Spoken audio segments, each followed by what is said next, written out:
everyone. I'm Ryan. And I'm Steve, and this is Thiccc Takamine, the guitar buying, selling, trading, modding, fixing, breaking, reviewing, playing podcast. We're back at it. You know, it always cracks me up. Like, people would be like, oh, like, how hard is it to say that thing?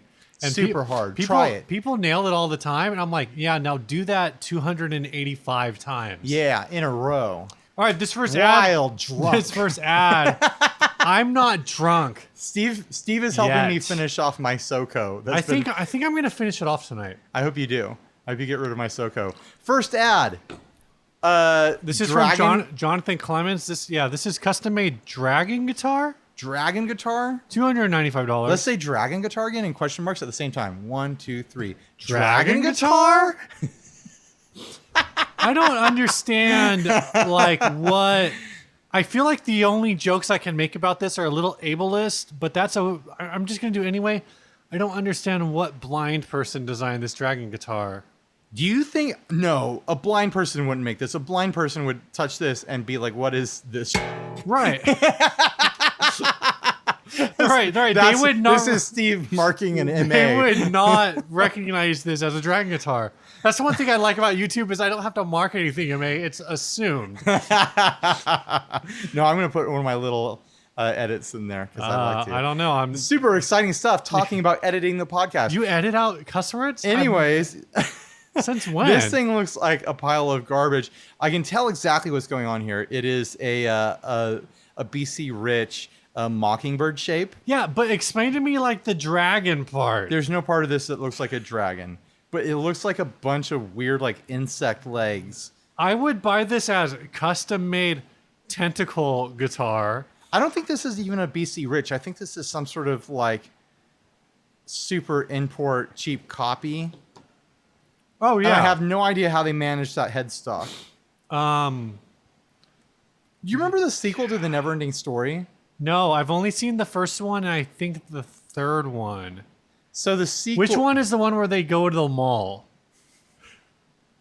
Did they go to the mall? That must have been the third one. I don't think I ever watched it. So I don't think I've seen the second one. So the second one, there's these creatures that are like these big like bug creatures with like clampers and stuff like that. Sure. And in the end, they get destroyed and they're all hollow inside because that's what evil is. It's hollow inside. That's like the heavy-handed message or whatever. But anyways, like the shape of this reminds me of something that would be sticking off of one of those bug critters. Yikes. Because it doesn't look dragony at all. It's not like, oh, there's like a folded dragon wing or like there's a part of a dragon. I can kind of see how like there are certain lines here where I'm like, this is kind of starting to become a wing, but mostly like it just looks like bones to me. Like there's definitely some kind of segmentation. It kind of looks like the squiggly, like weird ends of a cat turd. You know what I'm talking about? I do have two cats. And you've seen these cat turds I'm talking about? I have seen cat turds. I have two cats. They have like the squiggly things coming off of them? Sure. When did you get the second cat? A while ago. I didn't know you had a second cat. Yeah. It's also dumb. It's not as... it might be dumber than my... I'm not sure. I'm not sure which one of my cats is dumber. It's a competition, that's for sure. It feels like it sometimes. But we're spending all this time criticizing this thing for not looking like a dragon. We should just be talking about how it just looks dumb in general. I just don't understand like what it's supposed to look like. I don't know, man. But to me, it looks like someone took a mockingbird style BC Rich, and they just Mod Podged these big weird shapes onto it. Like that can't be wood, right? That's got to be extra added on crap. I don't know. Maybe. Well, they say it's custom made. Well, everyone says it's custom made on Craigslist and eBay and Etsy. I'm going back to this headstock. There's like the craziest bottle opener. Well, the headstock looks like the Klingon weapon. Bat'leth? A Bat'leth. That's right. This makes me think, of like a bottle opener or like those optical illusions where it's like, do you see a candlestick or two faces? The headstock says someone got a scroll saw for Christmas. Accurate. The body says someone got a big old tub of Bondo for Christmas. Like that is a Bondo sculpture right there. Just absolutely horrid looking. There's nothing. There's nothing redeeming about this. Oh my gosh. Acceptable about $295 they want for this. Don't you dare ever spend $295 for anything looking anything like this. Jeez, that. But it's custom made. Yeah, there's no others like it in the world. Anywhere. All right. Would you buy or buy, Steve? Goodbye. Goodbye. See you. It needs to go. This is a guitar that needs to get retired. Dude. I can't imagine You ever think about a band that this would fit in. You ever Like think in the about- most like extreme themed band. Like this is too weird. You ever think about using pod money? Like when listeners send us ads like this, you ever think about using podcast money to like swipe them off of Reverb or eBay And retire him. and retire them? Especially like $300. Look at Like this headstock. Look how long it is. it does not make any sense. Look at the angle of the strings coming off the nut, and the angle of the headstock tuners. Like this is insane. This guitar is insane. The longer I look at it, the angrier I get. I don't understand why the tuners are so far away from the nut. Like The tuners are so far away from each other. they're The tuners are like twice as far away from each how do you, other than I don't they even need to know. be. Okay, if you're wearing this, can you actually reach like the last 3 tuners to tune this? Yeah, you probably can because You're just like- bass guitars exist, but this is a long guitar. Because bass guitars exist. And they've doubled the length of it off the ass end of it with this giant weird dragon wing hook. I think that's cat supposed tur- to be a dragon dick. cat turd thing. It might be a dragon dick. You know, so a lot of animals have actual bones in their dicks. I did not know that. Walruses do, and bears do. Oh. And I'm sure many other animals do as well. Good to know. Actual bones. What Ryan like about all of the animal dicks Ryan knows about. But if this was a representation of an animal dick, I would not be surprised if it had an actual bone in it. I watched a Kevin Smith movie about a man transforming into a walrus, and there was a whole thing about walrus dicks having bones in them.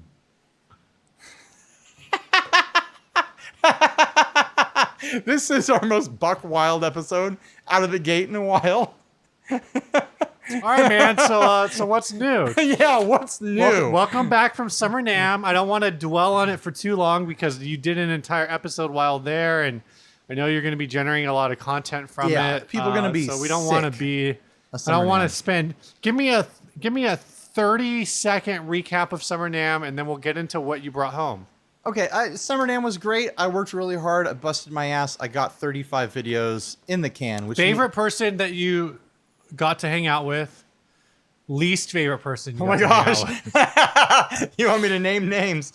Oh, man. I'm not going to say least favorite, but there were a few of them. You know what? Whoa!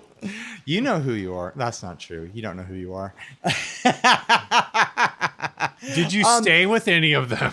No, but I mean, it's hard to judge favorite because there's so many awesome people I got to hang out with. Did you? So was this your first time hanging out with Jonathan? With Diaz? No, hasn't he been to Winter NAMM? No. No? He's only been to Summer NAMM. I think I don't know if you hung out with him at Summer NAMM before. He was at Summer NAMM the last time I went 2 years ago. Okay. He was the one who went because to, I remember his physical presence. he was the first one to go to Summer NAMM in a 60 Cycle hum shirt and have people That's right. tell him, That dude, I was- love your podcast. And that that was was- like 5 years or 4 years ago, 3 years ago, Yes. 2 years ago. I don't know. I'm certain he was there the previous year that I went. It was like Your favorite person to hang out with was Cardboard Blake. yeah, good old Cardboard Blake. Completely out of scale Cardboard Blake. Is Cardboard Blake shorter or taller than actual? Probably taller, He's right? the same height, but the print is cut off at the knees, so every part of Cardboard Blake is bigger.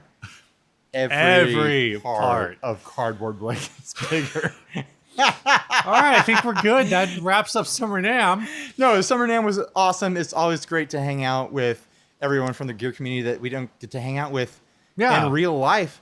I consider like a lot of these people, if not all of them, to be my actual friends at this point. And to see them in person is like, oh my gosh, my friend from the Do you internet. remember when you wrote a song talking I know. about how real friends aren't screen names? I was young and I had the time to actually My- go out of the house and my- have real friends. my Now wife- my my- real friends But that was a stab at MySpace because it was screen names there. It wasn't real names. Right. On Facebook, you have real names. Sometimes. Usually, except for all these groups that can, all these pages that can join groups now. Yep. So anyways, another thing I wanted to touch on about NAMM, instead of like just barfing up, like sentimental crap about it, talking about what a great time I had with all my buddies, is I got some stuff. I walked away from NAMM with some stuff. All right. That's not wholly unusual for someone like You're not me or even you. drinking. I know, right? I got the Nutter guitar, which I posted about, which is still blowing my mind, is a gift. Brian Nutter gave me that guitar as a gift, like not as a business thing. I mean, obviously he knows I'm going to make content with it. Yeah. But it was like, here, I want you to have this. This is your guitar now. That was the feeling of it. And I almost cried. I walked away from last day of NAMM almost in tears, like on edge. If someone had like asked me like a very specific question that had pushed me over the edge, I would have been bawling at NAMM. You would say that you were one step closer to the edge. I was about to break. So anyways, shut up, dude. All right. Anyways, I also got 2 pedals from Spiral Effects. The current brand run by Tom Cram, formerly of Digitech DoD. Yeah, which is very exciting. Very exciting. I mean, I love Tom. I got to talk to him for a good amount of time at a NAMM a few years ago when he was still at Digitech. Do you know what models these are? And I love that guy. Yellow. That's the yellow Spiral. That's actually the name? The yellow Spiral. Okay, yellow and this Spiral. Is the Brute. I don't think it's Brute Spiral. I think it's just Brute. So that's, I mean, you can guess what that is. It's a 250. Oh, okay. But it's got, both of these have analog. But it's got a bunch of different settings. The middle knob is like tone resistors. So okay, like a 5 cool. different setting, like tone resistor thing that bleeds off or adds lows. This is like so is volume and gain, that's a normal 250? Let me see it. Because that's just output and gain. Yeah, that's normal. Okay. Well, this thing is never going to be a normal 250. Sure. Because it has silicone and germanium diodes on the 1 and 3 setting, and on the 2 setting, it's just the Nanolog N2, okay. which is a completely like different component. Yeah. I've covered that stuff before, the analog stuff. I actually met that guy on the airplane flight to the previous Summer NAMM I'd went to. But anyways, all 3 settings have the N2 on it, but they add in silicone and germanium. That's so cool. None of this is a stock 250 sound, but it has a lot of the behaviors of a 250. It's probably like on the even though there's not I guess a true tone circuit in a 250, it's probably has some of that back end. It's just the op amp or whatever, like the drive section, the specific drive component. A different flavor of grit, but it acts the same across the gain range. Whereas like your low gain gets dark and kind of warm preampy, and your high gain gets really bright. Is this an punchy. Is this an etched finish? It looks like he ages them. Oh, okay. They might be etched, but I know he does like an acid treatment on some of them. Right. Well, that's okay. Yeah. Well, because this one's a lot cleaner. The Brute. Yeah, the Brute is a fuzz. He said that this is the fuzz to have if you're running into Fender amps. So obviously this is the one for me. I did video of this and his black Spiral fuzz. Oh, okay. And yeah, this was the one that I preferred. Also loaded with Nanolog. Right. This 1, 2, 3 setup here. I forget. I'm sure it's silicone and germanium because that makes sense for fuzz. And then a host of other settings on here. They both sound great. I'm really stoked. And you know, he gave these to me just because I was talking to him, and well, not just because I was talking to him, but I also filmed all his pedals at his booth, right, because I wanted to. Well, and you shared a booth with Tom at Winter NAMM, right? at the Delhi booth, but like he was one of the few pedal booths that I opted to film. I was like, I got to get your stuff. That's cool. I did him. I did. You did him. I did him. Does your wife know about this? Racy episode. I did the new Jack White Game Changer plasma pedal. Is it, what's it called? Is it called the? I'm sure it's the third man plasma. Right, but it's called, they called it something else, but I forgot what it was. But there was a couple settings on there. It was like, this is insane and over the top, and I can hear Jack White in my playing. I can't play like anyone but Jack White while I'm doing this. And then what was the other pedal ones I did? Oh, I did, Cusack Well, I mean, slash you're gonna Mojo have like Hand. a ton of Yeah. stuff coming out. Like you said, that you did like 35 videos. Most of it was guitars, though. and I've only seen like maybe 5 or 6 videos. I hit up the maybe? Reverend booth. Yeah. And I did 2 videos They there. kicked but you out. I did 6 guitars at Reverend, but 2 videos. It was like, which of their new guitars would I buy? Or I just did like a recap of their newest guitars, and then I did which of their signature guitars would I buy? Right. Like signature artist guitars. Yeah. Yeah. So I did the Billy Corgan one, and then there were 2 others. I can't remember whose they were. I don't think I even knew when I was doing them. But want to hear a funny story? I know I've been talking a lot. This will be my last thing from NAMM. It won't be, but tell me the story. Well, gonna it talk won't about- be because it won't be because I'm going to push you back there in a minute. But tell me the story. Okay, so I roll up to the Reverend booth. I start setting up, and the lady running the booth walks up, and I'm like, "Hey, is it okay if I set up and film some of your guitars?" And I hand her a card, and she's like, "Oh, I know who you are. Yeah, that's great. Film our guitars. That's awesome." She knows who you are. I know, no big deal. But anyways, start setting up, and then she comes up to talk to me, and she's like, "Hey, this guy who's our office manager is a big fan of your show. Okay.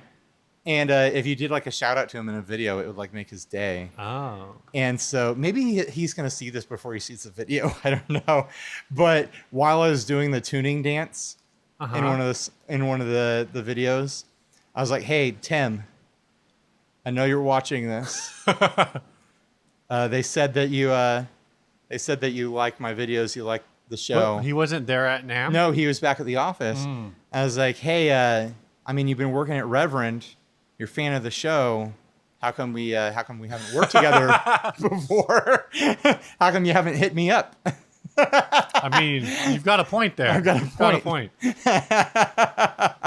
So, anyways, what's new with you, Steve? Now that I've just flapped my gums for way too long. I'm going to go away from NAMM for a second. I got this. Take us this away week. from NAMM. A Spruce. Spruce, number 12.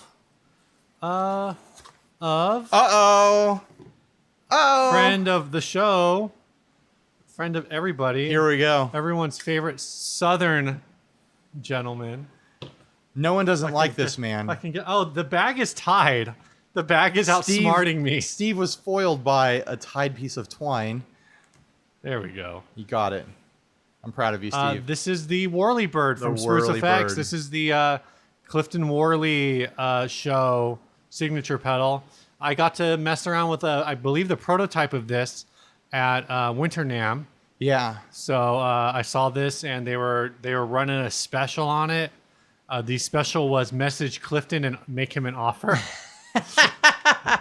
He was messing around with his at the Airbnb. That thing's buck wild, man. It's really cool because it's a trem with a, correct me if I'm wrong or if you know differently, but it's a trem with a germanium boost in it. Because that's like Spruce Effects kind of like signature move, right? Is to like put germanium boost and everything. So it's cool. I now suddenly went from owning 0 trems like a year ago to now owning 3. Trem Lord over here. I don't know why. It's an effect that I don't fully like know how to use. But You just turn it on, Steve. Yeah, obviously, Ryan. Oh, let me tell you how to use a trem. You know how there's like tap tempos so that you can sync the tempo of something directly to the rhythm that you're playing? You don't want to be anywhere near the rhythm that you're playing with a Right. tremolo. Even though there are tap tremolos, I find that once you like sync up with the rhythm, Right. It's all backwards. it just It's like disappears into the mix. Yeah, Because it disappears with the drum beats and the rhythm and everything like that. You got to have something that's running like across the grain. Yeah, you know? I think that's actually exactly why I've always struggled with tremolo is that my playing, I don't want to say my playing is too regimented, but it's like my formative guitar playing was like doing like rhythmic delay stuff. And I feel like using a tremolo is the opposite of that. It is. Because with rhythmic delay, you're listening for the notes and then you're laying on top of it. And with tremolo, it's like that's the opposite of what you want to do. Yeah, yeah. So I just need to listen to like better examples. The other thing that Just go listen to some spaghetti finally westerns. got, Oh boy, here we go. This is fun. and this is going to bring us back to I mean, the post office NAMM talk. experience. So this came in Like a year ago? Oh my gosh! Feels like it. Literally, it was I think delivered on like July 1st. It was the attempted delivery, and it's an international shipment, so We are now at the end of July. A it month later. required signature. I picked this up I think on the 22nd, so 20 days later, because I requested redelivery, and it never processed. And then my local postal processing facility is open 10 to 5 Monday through Friday, and then like I think 10 to 2 on Saturday. Work hours when you're at work. Yeah, but I've also been working like every Saturday for the last month. Oh my gosh. So anyway, this is the Noatronic onboard expression. I got to check this out at Summer NAMM. It's got some parts that you can drop into your guitar. Yeah, it's a mod thing. And then this is just it's basically a control box. So let me explain this. And Ryan will explain it because he got to stop by the Alexander booth. No, they had their own booth. Oh, he had his own booth. Okay, I thought he was booth. still at the Alexander booth. I didn't know he had his own this time. So anyways, you put this special pot into your guitar, wherever you want it, volume, tone, whatever, and connect it to this jack here. It's a TRS jack. You're going to need a TRS cable. You run that TSR cable to... TSR? You run this SRT cable to the Noatronic box, and you got yourself an expression cooking here. What this does is it hooks up to any of your expression-based pedals. Right. And you can control that expression from your guitar with this pot. There's a click function to it to turn things on and off. And once you click it, then you can turn the knob and adjust certain parameters. I knew I was going to do a demo for this because Steve had it in shipping hell for a month. But yeah. But anyways, I felt bad because I knew you were going to NAMM, and I was like, dude, go check out this guy's booth. And I was like, don't tell him I still haven't been able to find it. So anyways, when I showed up to the booth, he had it hooked up to an HX Stomp. And he started showing me stuff. And I was like, "Oh hell yeah! I'm gonna have some fun with this." It's got MIDI out too. It's got all kinds of little switches on it. But it's like, when I did a Line 6 HX floorboard demo at the first TGU 2 years back. Yeah. And the Line 6 guy was showing me all the stuff you could do with a Variax guitar, like switching stuff with the switch and like turning knobs to ramp, delay times and stuff like that, or change like gain stages and whatever. This gets you some of that functionality without having to use a Variax guitar. Right. So you can throw this into any of your guitars and control expression stuff on any of your pedals that do expression. I was going to plug it into some Chase Bliss stuff. I'll still do that, but I want to crack the code and figure out some stuff with the HX Stomp because that opens up a whole world of craziness. Have you thought about trying to figure out like something you can use that's MIDI with this? I've never done MIDI, but I have things that have MIDI control. Like all the Chase Bliss stuff has MIDI control. Yeah. Long game.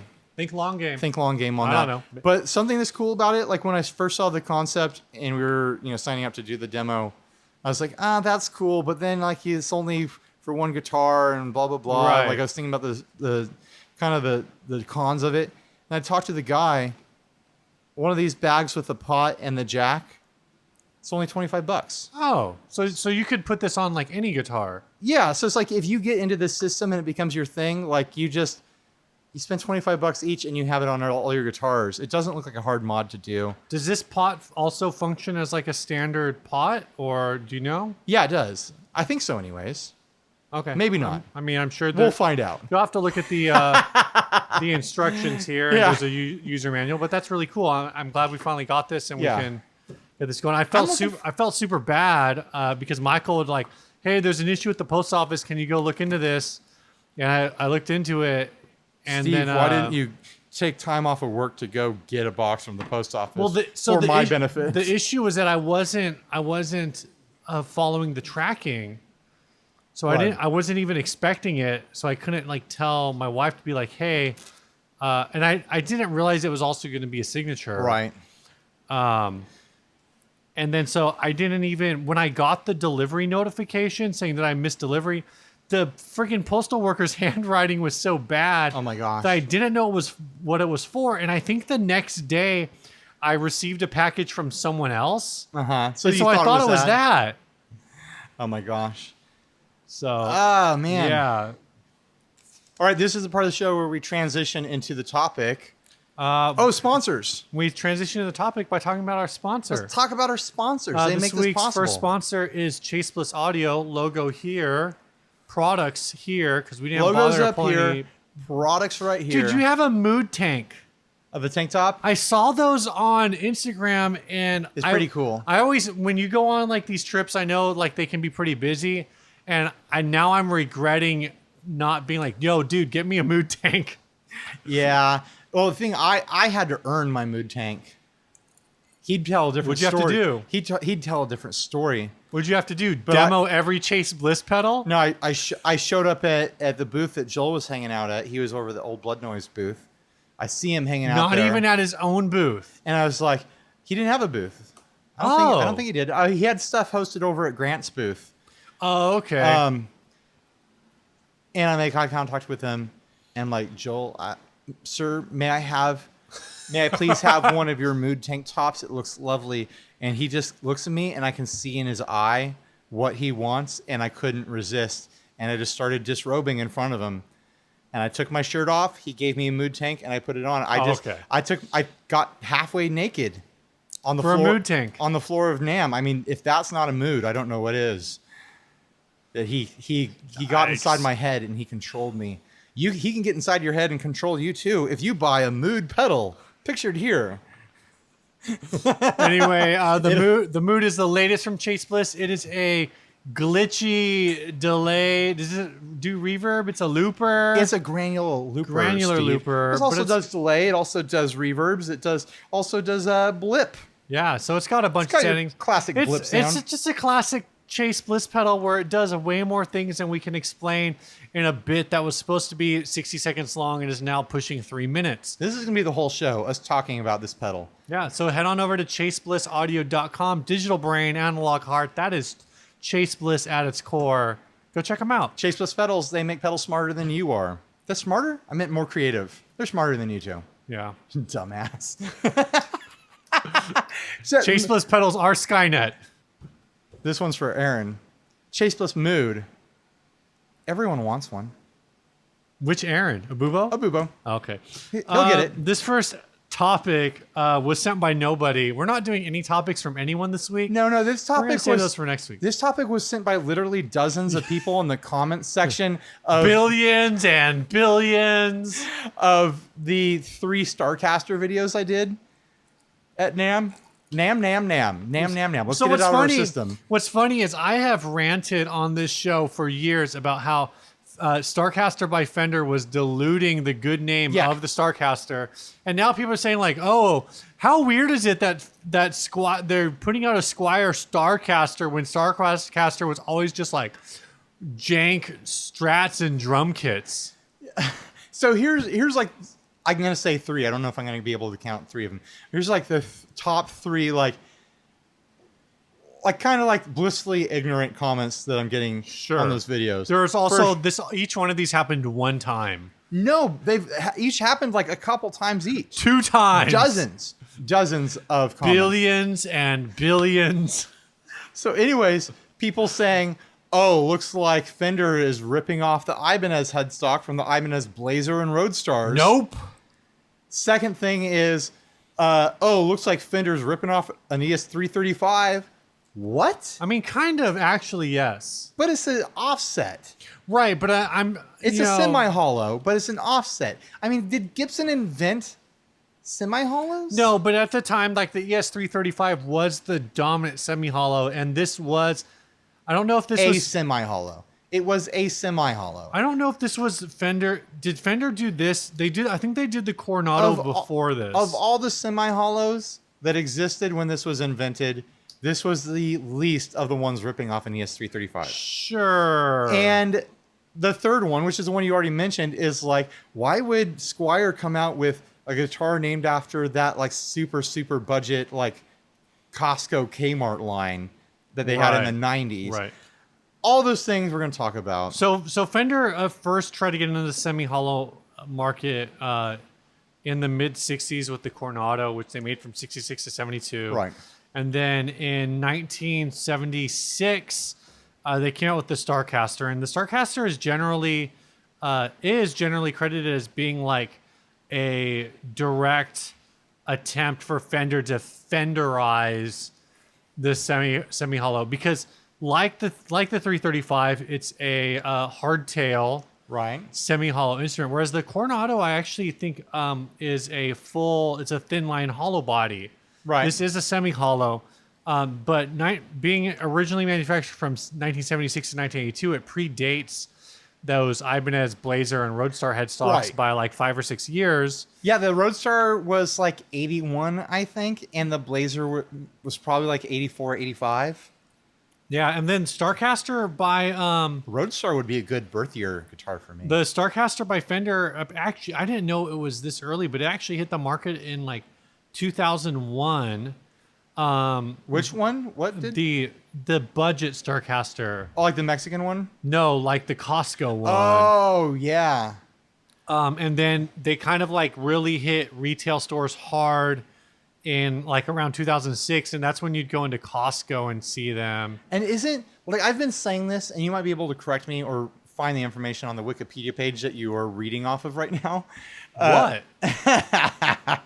But Steve, you're supposed to just know everything. How dare you? I mean, I reference know something? it's an old, like I've like wanted one of these for a really, really long time. Right. And now I need to go play the classic Vibe version and see if I can get over the fact that it says Squire on the headstock. So anyways, I'll come back to that. So anyways, that budget line, I think, is a sub-brand of Rogue, Right. which is a sub-brand of Squire, which is a sub-brand of Fender. Like, figure out that rabbit trail Yeah. of, like, sub-brands. I mean, you've got your Chryslers, your Plymouths, and what's the next one of that? Chevy?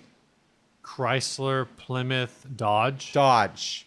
Chrysler, Plymouth, Dodge. Eagle. It's like, Do you remember Eagle? was it Jeep. Oh, Jeep. Chrysler, Eagle, Dodge, Jeep. Yeah. Like, there's that, like, sub-brand tree right there. Fender has their own, and they have one cheaper than Rogue, which no one even knows about. Right.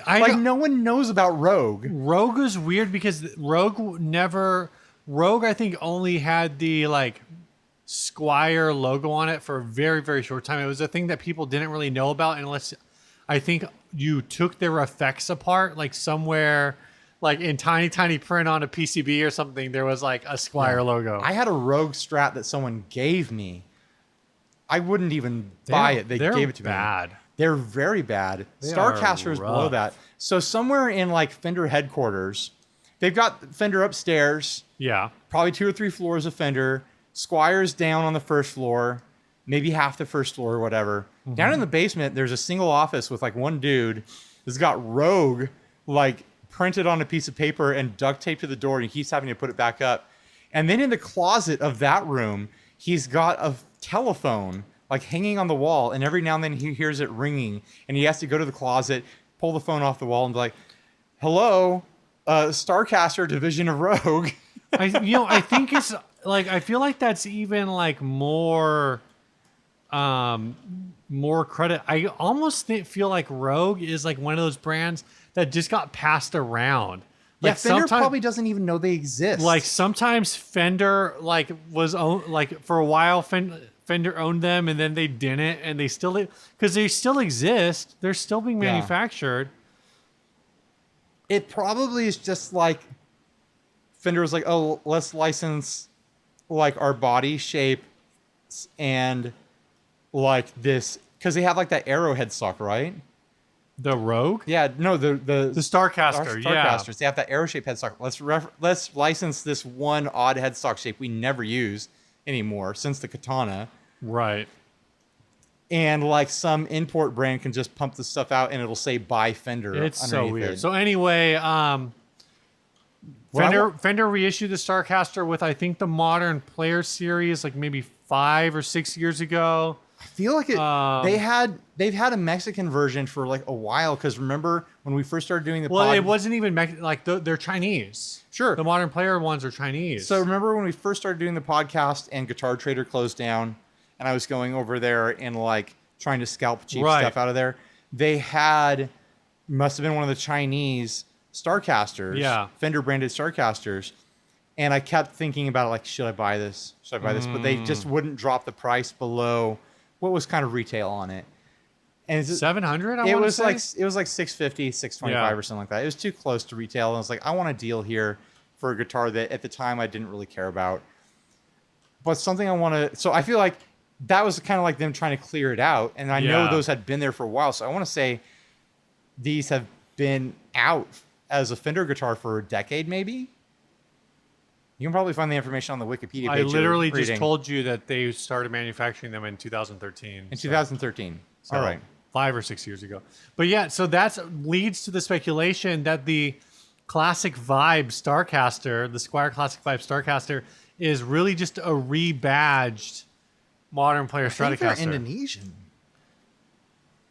I don't think they're Chinese. Are they not? I have could no be idea. wrong.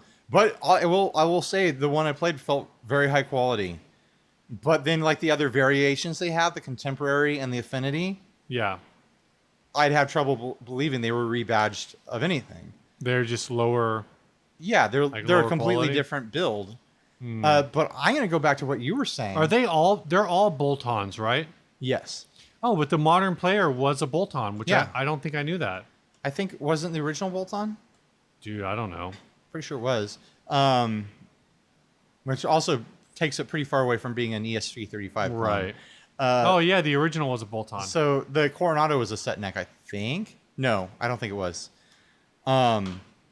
So anyways, going back to what you were saying, like trying to justify getting one with a Squier brand on it, I almost feel like I want it more because it says Squier.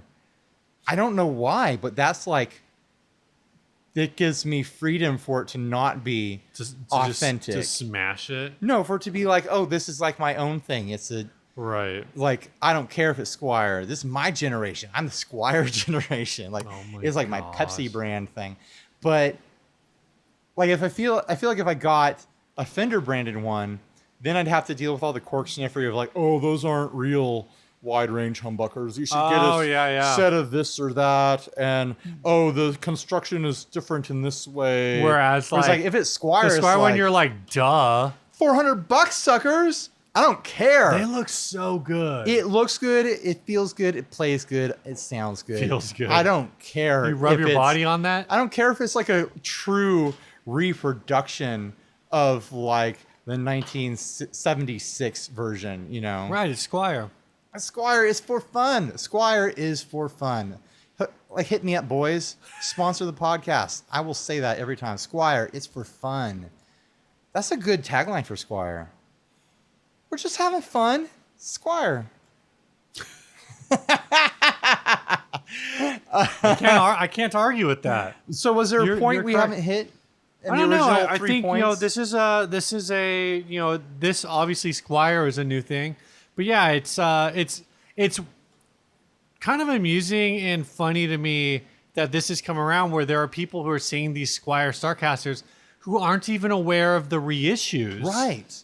Because they've been out for, like we said, like 6 or 7 years. 5 or 6 years, 5, 6, 7, 13, 19 years, 40 years. I feel like this is a guitar that is very rarely in style. Yeah. But that every now and then you see someone in a big band playing one, and you're like, oh, shoot. It's definitely a Starcaster. I think there's some, obviously there's some weirdness about it because it was always a bolt-on neck. The Wikipedia article claims that they just didn't take off because they had to fight against the fact that Fender was, they were the solid body single coil brand. Right. And so people were like, oh, Fender's doing a semi-hollow humbucker? That's weird. And I don't they want to look at that. So many of the comments were like, oh, why don't they just put the regular Fender headstock Dude, on I this? love the Starcaster headstock. And my point is like, freaking Built, the company that makes super high-end stuff, beautiful offset guitars, have permanently adopted that headstock concept as their own. And it looks beautiful on their guitars. Like, appreciate that headstock. It is like a funky, different shape from Fender that deserves its own thing. I would buy a Telecaster with that headstock versus a regular Telecaster headstock because I think Telecaster headstocks are ugly. Fight me. I don't care. Them. I'll fight you. Telecaster headstalks look like a weird dick. I've got dicks on the mind this episode, apparently. Because penis? Penis? Is Henning here? Who said penis? Speaking of weird headstocks, this ad was sent in by Elijah Perea. This is a Gibson ES. One more thing I want to say. People keep like accusing the Starcaster headstock of ripping off the Ibanez headstock, which is buck wild because the current version of the Talman basically rips off the Starcaster body shape. I don't know if I've seen it. A Talman? It's basically like that offset kind of like. Look it up. I'm super wrong, but I'll put up the pictures. Well, the Talman is like a series now, though. But that's what I'm saying. Like, there's the first version of the Talman with the super long horn. I'm talking about the second version of the Talman. Yeah, the current version of the Talman is basically a Starcaster body shape. No, it looks like that. That's basically a Starcaster body shape. Is it? Whatever. I guess. I'll put them side by side. Anyway, if they put a Roadstar headstock on a Talman, you'd see exactly. Man, what I mean. had such a good segue. Okay, hit that segue. Speaking of weird headstocks, Travel of the future. This ad was sent by Elijah Perea, and this is a Gibson ES369. Nice. I've seen these before, and I forgot about them. I actually really like the logo on these. The logo is actually. Do you know what it is? The logo? It says Gibson.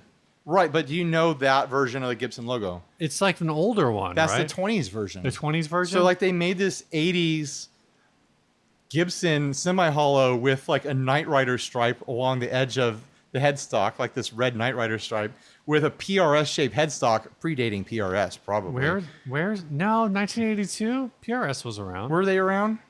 I don't see Maybe they were trying to take a stab at PRS. I don't see this Knight Rider stripe. Are you talking about like... I'm talking about this picture. Oh. Red stripe around the edge of the headstock. And then they throw a freaking 1920s Gibson logo on it. Yeah, so apparently Alex Lifeson from Rush used these. And there's like a full page ad that he did. They said that he used a Gibson. And then at one point he like switched to Fender because he had a Gibson 335. And somebody dropped a cabinet onto it. Whoops. And like destroyed his 335. So then he switched to Fender and he didn't like them. So then basically he said, I started over the last couple of years. I've started to use it a lot more. I put humbucking pickups in the back position and managed to get, this is talking about the Fender. But you still have the bright character the clarity Fenders are renowned for. I also kept the front pickups. So gradually I got used to it. I put on blah, blah, blah. You can do it, Steve. You were reading Wikipedia just fine a minute ago. The ironic thing is, though, that I find the Gibsons feel a little strange at times. They seem a little stiffer, although I still enjoy playing. I don't understand because this is a picture of him playing a 365, but then he doesn't... 69. Or 369, but then he like kind of complains about that they feel weird. Okay, Steve, remember how I just said that it looks like PRS ripped off this headstock? Yeah. This guitar came out in 1980? Yeah. Sure. PRS founded 1985. Really? Play authentic, mofos. Dang! Why did they try to sue over the single cut? They should have sued over the headstock. They should have sued over this headstock right away. Rookie move. They didn't have a JC. Anyway, here's a Gibson ES369 for sale. It's in great shape. Neck is nice and straight. Strings are low. Plays great. Recently had a fret job. Worst wear and scratches shown. Let me know if you have any questions. The guy who posted this was like, what's up with this neck? Like, this neck is destroyed. Well, the finish is worn off the back of it, which means someone played it, which probably means it's a good guitar because someone loved it enough to play it that much. Do you think that's natural? Yeah, I think that's natural. I guess if it's been played enough to need a refret, I think it's natural because if it was a fake relic, it'd be the entire It'd be all over the body. Yeah. It'd be like, oh, we got to put stress cracks here. We got to put temperature cracks. Because it's localized in one area, it's like, and it's not over the rest of the body at all. Yeah, that's got to be real. Because no relic guy can control themselves. So I've been trying to figure out, like, is this... I mean, you can see where the person put their thumb all the time in that. Yeah, what's the difference between the 369 and the... You could use this relic to solve a murder. Because you'd be like, oh, the murderer did this hand wear on this neck. Let's match up to that handprint. CSI this crap. Da-na-na, da-na-na. Oh wait, no, that's Sports Center. The CSI thing is just, yeah? Just someone says, yeah? I don't know, man. If you say so. Right now, like 4 people are cracking up because they love that joke and no one else gets it. I don't think I've ever watched a full episode of CSI. Yeah? They drop the glasses and go, yeah? Okay, I've done this joke too many times. Yeah. But I am looking at this guitar. What do you think? $2,500? I'm feeling like I'd rather buy this than a new Gibson. This has the Bigsby on it too. I don't know if that's a original or a mod because I found one of these on eBay, and the one on eBay is apparently a factory second, and it's listed for actually more than this, $2,650. It actually looks like it might be in better condition, but it just has that Gibson. The tailpiece that has the fine tuners. Oh, yeah. That's what these are supposed to have, actually. Yeah. So this has something different. This one has a badge on it that says custom made as well. The one we're looking at? Yeah, and I'm trying to see. I do not see that on the one that I found on eBay. So maybe this is. I wonder if that's a factory Bigsby install or. If I was in the market for a Gibson semi-hollow and this was up at the same time, I'd be looking at it really hard and I'd honestly be considering it. Just because it's different. Yeah. It's old. Okay. It's affordable. And it's freaking cool. Mm-hmm. I think it's cool. I think they should reissue this headstock. Do you think? I wonder if they could. Not the Knight Rider line around it, because that's kind of wacky in an 80s sort of way. But I think they should reissue this headstock shape on something. Maybe just reissue the 369. Dude. I wonder if they could. I mean, what could stop them? No, but I'm saying, like, I wonder if people would like look at that and be like, "Oh, it's PRS." I'm gonna pull up a PRS headstock and compare it side to side. I think the PRS one is like offset. Right, and I think it flares out more near the nut. Yeah, that sounds right. And it's shorter. Like, this is a longer headstock. Interesting part of the podcast here. Everyone's just on the edge of their seat. I don't know, man. It's pretty close in concept. It's like they took that headstock and they just squished it. Yeah. And stretched it out wider. Lawsuit. JC, get on it. And made the points a little bit more offset. Otherwise, you've got a PRS hot. See, so PRS headstock cooking this here. would be a great thing, you know, instead of just this generic, like, we're innovative. Not, I don't want to go super long. That's like, oh, we're innovative, whatever. We're going to sue you. Just be like, hey, we came up with this headstock. It looks really familiar, right? Yeah. And then be like, we didn't really like it for XYZ, but we kind of invented it.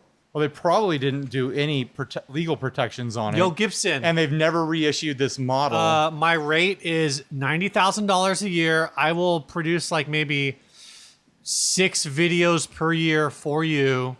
Actually, I'll just subcontract Ryan to produce those videos. Oh, we just for do me. episode sponsorship. Yeah, there we go. $90,000 a year. Thiccc Takamine brought to you by Gibson Guitars. You want some shills? We're here waiting. Speaking of, next week is all Gibson guitars behind us. You know what? In our early episodes, we would joke like, send us pedals, send us guitars. Here we are. If we're going to joke about completely selling out to Gibson for high amounts of dollars, who knows? We're putting it out in the universe. I'm trying to buy a house, man. So if we split $90K, that gets me into home buying territory. Down payment right there. Think about it, Gibson. Buy Steve a house. The house that Gibson built. All right, this is the worst segue now. Real sponsors that we actually care about, that we don't actively disparage on the show. This is the D'Addario Universal We Strap Lock only System. passively disparage them on the show. D'Addario. This is the Universal Strap Lock System. We've talked about it before. This is an alternative to the strap lock systems that a few other brands have out there. You know what? Things that I saw someone live streaming installing a set of strap locks on a guitar the other night. I'm not going to say who, Okay. but you know who you Did are. it look like way too much effort? What I'm going to say is that it looked like a freaking chess bishop sticking out the side of their guitar. It was one of those style ones, the super high profile. It's got that big knob sticking out of it. And it's like you can't put your guitar down on his butt anymore with a strap on. Right. Because it's got this giant metal piece sticking out. These things are super, like, compact. Yeah, they give you complete strap security. They're designed by Ned Steinberger. They're super flat. They'll work with pretty much everything. They screw into whatever strap you want to use with just finger tightening. Yeah, which is a huge feature. It's a brilliant design. You can swap straps. You like, could in literally, like 20 seconds. So do you keep a I keep a screwdriver, like just a basic screwdriver in my pedal board. Mm-hmm. I don't know if you do that, but like literally, if I wanted another set, if I was like, you know what, I've got one set, I want another one for my guitar, but I need it to install it like right away. I could go to, Guitar Center or whatever, pick one of these up, go to wherever my gig is, and install it there because I've got a basic Phillip head screwdriver in my car. I've got a Phillip head screwdriver on my keychain There at all you go. times. I could install these on any guitar with my keychain. Yeah. I want you to take this box home and I bring already back. have one home. You wanted to swap for the gold one because you wanted to put it on a gold hardware guitar. Oh, that's right. That's why I haven't installed it on anything yet. So bring me back those chrome ones. Wheeling and dealing over here, guys. Reeling Yeah. and dealing. In 2 weeks, I'll have the ones I'm going to install on a guitar. There we go. It's super simple. We have the gold and black. There's also a nickel version. So go check it out. Diodario.com. There's a direct link in the show notes. Yeah. As long as Ryan uploaded this early enough for me to actually edit the show notes. I will. Don't worry, Steve. All right. Next.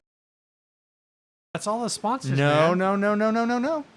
Oh, that's right. We have another sponsor. This is like a pro bono sponsor. Because I just want to say thank you to iZotope for making their RX series of plugins. It's hot right now. Outside this garage right now, it is sweltering hot in San Diego. We've been running Gary, which is our air conditioner. He's doing great. It's nice and cool in It's here. so hot, but I mean, it's not like Temecula hot, where It's it was not like like 102 Oh my degrees gosh. today. Yeah. It was only like 91 here. Why would anyone need an air conditioner when it's 91 Yeah. and 50% humidity? Like, Yeah. that's just stupid. But anyways, oh man, that's going to give him too big of a head that we referenced something he said. Damn it, Eric, you got us. Now you name drop, dumbass. So anyways, iZotope RX plugins, when we run Gary or have other noise going on in the background, save our ass every time. So if you are an audio engineer type or you're doing recordings and you need something to save your ass, go check out iZotope RX. That's all I'm saying, man. Yeah. Shut up, Gary. Look at that. iZotope just fixed him. All right. This next topic was kind of weird news until you really, I think, slowed down to think about it. And this is... yeah, it's really weird until you actually think about the reality that we live in, and then it's not that weird at all. Reverb.com, the used gear trading site or selling site, was purchased by Etsy. Yeah. And people kind of like went crazy and were like, oh, just wait till your handcrafts are on Reverb. Yeah. But we're going to see a lot of crocheted guitar straps now. yeah, but the reality is, I guess I'm trying to like think of all the different reactions. It kind of makes a lot sense. of them were jokes. A lot of handmade, like people who made guitar accessories. So, for example, Wrought Iron Effects, Wrought Iron Leatherworks, Right. who they did the Kyber, the Aslan, what else have we used? The Orcris, and also do fine leather guitar straps. Yeah. Before Reverb was selling a lot of his stuff on Etsy, especially the straps. Like a lot of like like small time strap manufacturers are selling on Etsy. There is a market, and I've definitely seen guitar pedals on Etsy before, where Right. people are just making like small batch out of their home runs, Yeah. like selling them on Etsy. And like that exists. I've seen people complain that like, oh, now that Etsy owns Reverb, like we're going to see Reverb go the way that Etsy has, where Etsy used to be all handmade stuff, and now it's all just like companies selling things. Right. That's what Reverb already is, man. Yeah. You've already got retailers there. You've already got brands selling direct through Reverb. One of the problems they went eBay a while ago, man. One of the problems, for better or worse, with Reverb is the number of storefronts, like actual, well, maybe not brick and mortar storefronts, but like at least online storefronts that are selling their that are claiming that that are not operating on Reverb by their actual name. So they're like a shell. Yeah, They're like a false front. It's online stores that are creating shell names in order to sell products that they have not been able to move on their main site as like seconds. Sure. On Reverb. It's very sketchy. Or like sometimes, like, because retailers have to follow certain rules. Yeah. They have to sell, they can't advertise under map and things like that. Yeah. So you'll have a retailer that will set up a false front shop and start selling things under map to make a quick buck. Mm-hmm. They're still making profit because they're paying their retail rate with with a bit of a markup, but they're selling cheaper than any other retailer can. So there is crappy stuff like that happens. Yeah. And you know what? If you're out there doing that, the builders know what you're doing, because they know like their runs. They know like the specific little details of every run. And they know like, oh, I sold this many to this retailer and these guys had this many listed. Literally, I've also literally seen builders go, oh, that's the B stock with the paint chip in that corner. I know who I sent that to. Yeah. So even if you like say like, well, I'm going to get away with this because I'm not going to put the serial number in the photos. You're damaging. Anyway. Yeah, you're damaging your relationship with the builder when you do that, retailers. A couple different things. One, I actually feel like this might strengthen. I don't use Etsy, so I don't know. I haven't used it in years. I've used it before, but I feel like Reverb's platform is really solid, whereas Etsy's kind of feels a little dated. Sure. So if anything, I feel like from like a tech acquisition standpoint, this makes sense. Now the same. I mean, Etsy is looking at their platform and like, we've done everything we can. We've got a bunch of money sitting around. Yeah, let's left? snatch up other things that do what we do but are growing. Reverb is definitely growing, from my perspective, anyways. Yeah. It seems like so Reverb people use it all the time now. From the and they're trying to go global. They're in the UK now. Yeah. From the CEO, Reverb said, "I have some exciting news to share. Earlier today, we announced that we signed an agreement to be acquired by Etsy. We expect this acquisition to close in the coming months. When it does, Reverb will remain a standalone business, but will have the added support of Etsy, the global online marketplace for handmade and vintage items, with millions of buyers and sellers from nearly every country in the world." So this can also become kind of a funky, like how Walmart is trying to become like the new Amazon by bringing on all these third-party. Right. Etsy is kind of just expanding their merchandise base by acquiring a specialty merchant. Sure, totally. So I wouldn't be surprised to hear them do something similar with other specialty merchant sites. Yeah. So Reverb is claiming that basbasically that nothing is going to change. Well, that's what everyone says whenever there's an acquisition. I mean, change is inevitable. They say they're going to be a standalone business. The real thing is this was the best joke that I've heard out of it. Was the number that I've seen thrown around for the acquisition of Reverb was $275 million, which means Reverb, the site that usually you buy on Craigslist and flip on Reverb said, we built Reverb and then we flipped it to Etsy. Best flip of the year. Top flip of 2019. Selling Reverb to Etsy. I wonder how much money Reverb has put into their own infrastructure and employees. I wonder what their actual flip ratio is. Yeah, that would be. Let's get that CEO on here and be like, dude, nice flip. What are the details? What'd you come out with? I can't even get Reverb to respond to our emails. You know what's crazy? I mean, here comes another NAMM drop. For years going to NAMM, I'd be like, hey, Reverb rep that I've talked to every year, let's work together. We're already name dropping you every episode, with pads and stuff. Let's do something together. And then the past two NAMMs, one of them has come up to me, hey, let's do something together. And this Summer NAMM, the guy came up to me and said, hey, we we should like work something out, figure something out. And then I started pitching big ideas. Oh, really? This was before the news dropped about Etsy. Not that it matters. I was like, oh yeah, man, it would be, I saw your video with Mary Spender. It'd be fun if you guys had us come out. We could do like some content out there. I'd go to Chicago. We could, like do some kind of like fun cross promotion stuff. And he was like, oh, I was just thinking like we'd get you on like the affiliate program. I mean, for what it's worth, we should probably be on the affiliate program. Yeah. I was like, oh, yeah, that's a totally different scale of what I had in mind. But okay, cool. That sounds nice. I'm pretty sure her channel is way bigger than yours. Oh, yeah. Well, Mary's over 100K. She's owned by the internet. She's the internet's Mary's Mary Spender. I didn't know that own meant she was owned by it. The internet's owned Mary No, it's Spender. just the internet's Mary Spender. Is it the internet's The owned? internet owns her. The internet's it's like Reese's Pieces. Those are Reese's.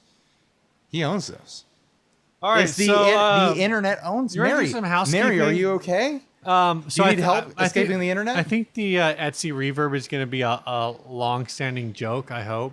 Oh yeah, I mean gonna be a lot of we're always fun. going to be tagging that for fun. Can you think of any other companies that should buy guitar-related companies? Like maybe LinkedIn should buy Gear Talk. Dude, LinkedIn should just buy PRS.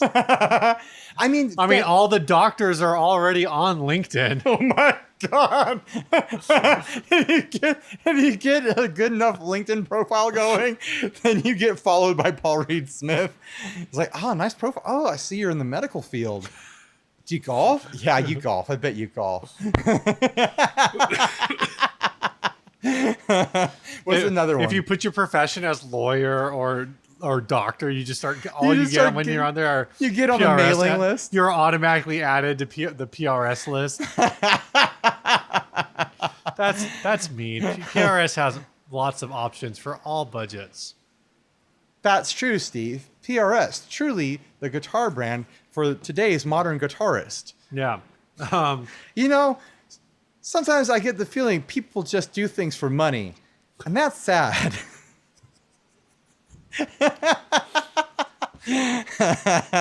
All right, move on to your housekeeping, Steve. Now that I've had my jokes, do you have anything? Yeah, we got some housekeeping. So housekeeping is a time where we solicit all of our listeners. Unlike other shows, we keep ours till the end of the show because we know you want quality content first and before we beg you for money. Yeah.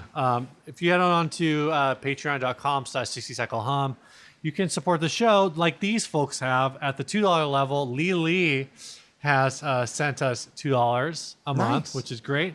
And Mr. Wright,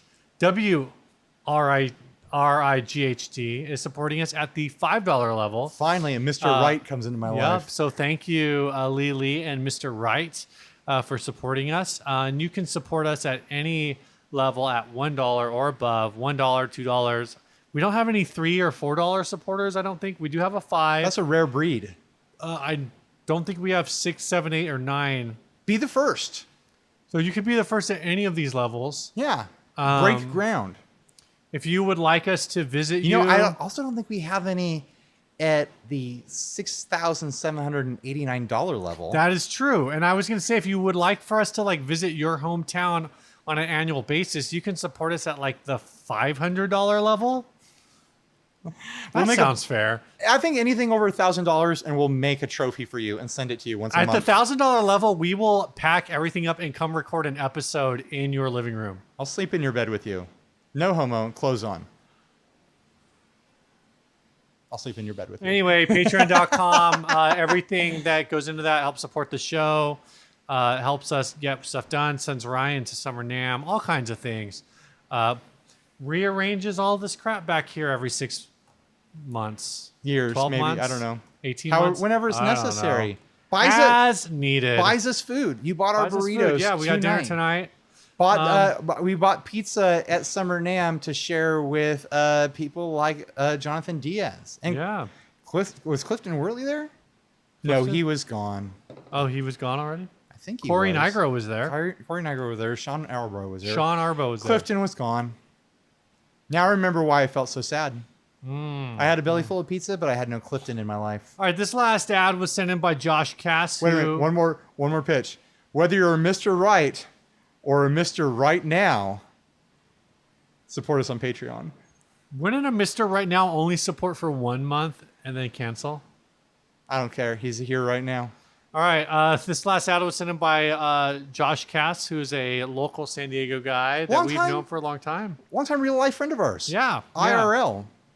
This is a Takamine EA360 that we are calling Thiccc Takamine. This is a beautiful Takamine guitar, EA360 model, very rare. It is in good condition, 1983, made in Japan. They're asking $1,800.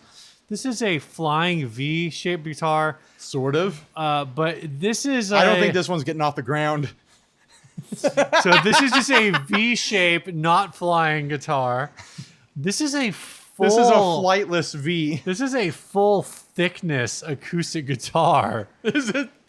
Oh yeah, it's all the way thick. No like cutaways or anything. This is not thick with 2 C's. This is thick with 3 C's. Damn it, that's a thick guitar. It's not just that it's like full, like a full acoustic depth. It's just very stubby. For the audio only listeners, like think of a V shape. Now imagine it's a balloon and you just keep inflating it. And it gets fatter and fatter and fatter. It's just plump. This is a plump V. This is less of a V and more of a skinny heart. It is a skinny heart. What were they thinking? I don't know. Were they like, oh, let's make an acoustic V, but we got to keep the acoustic people happy and have it be more full-bodied or something?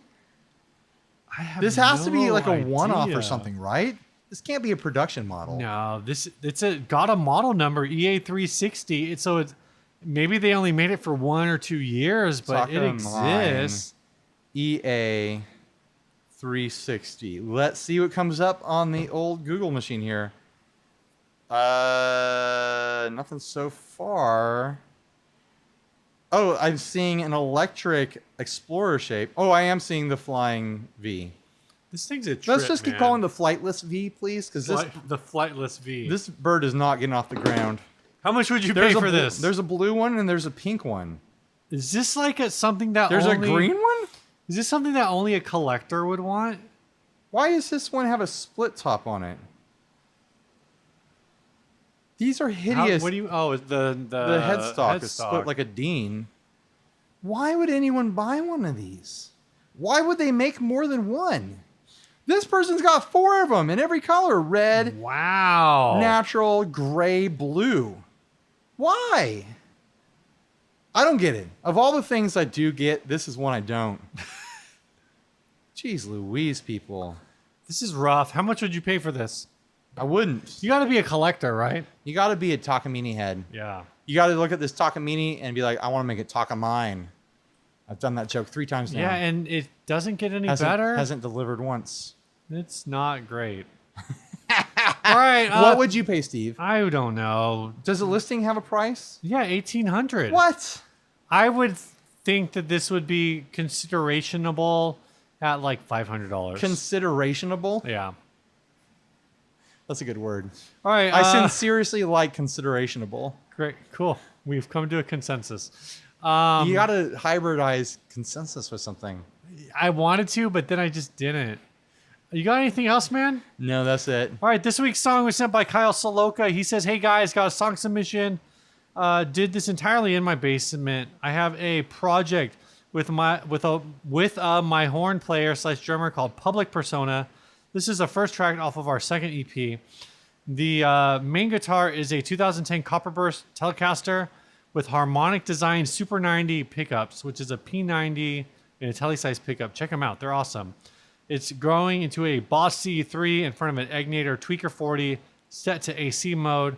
A Line 6 DL4 was in the loop, set to space echo setting, mic'd with an Audix i5 and a space pair of stereo room mics, which were also Audix. The bass is a Rick 4003, using the Ricka sound to send the neck to a Fender Bassman and the DI.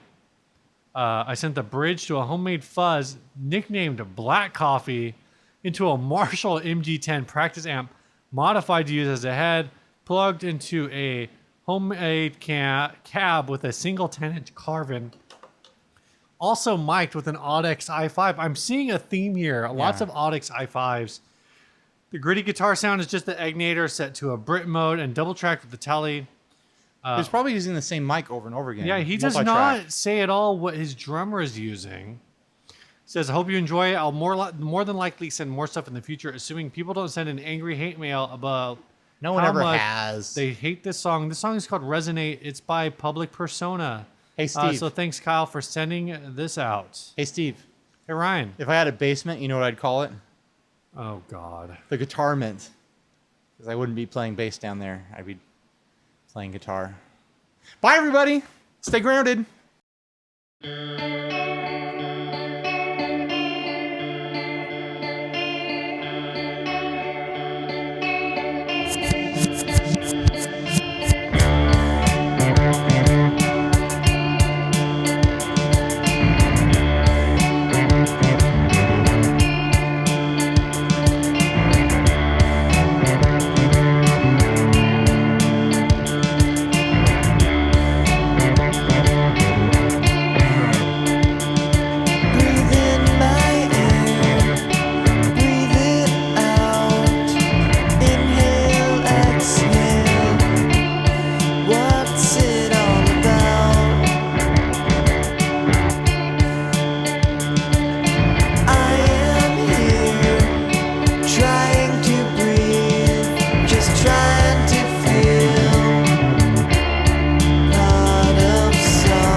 Summer